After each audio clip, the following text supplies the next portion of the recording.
In last week's history video, we talked about Chester A. Arthur, who became president after Garfield was assassinated in 1881. The amazing story of a person who personified public corruption, who became president and switched and morphed into a reformer. What really happened was that when Garfield was shot in 1880, right after he became president, the public was astonished and shocked because he was killed by an office seeker.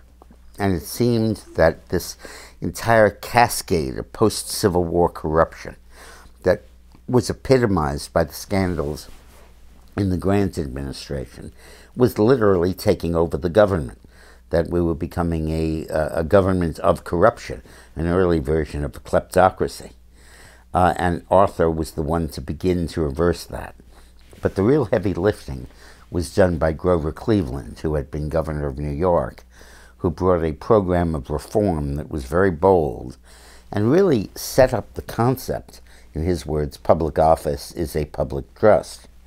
And it really made integrity the sine qua non of government qualifications in the United States. Until then, it had not been.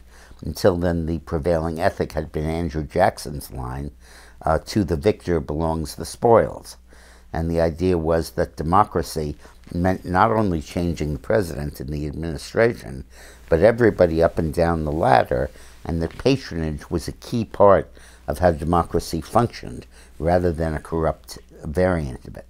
Cleveland changed that and made it clear that corruption was corruption, patronage was corruption, and this entire system of favors was wrong. And it was almost like a religious conversion. And it swept throughout the land. People were ready for it because of the Garfield assassination. A fascinating period in our history of 1885 until 1889.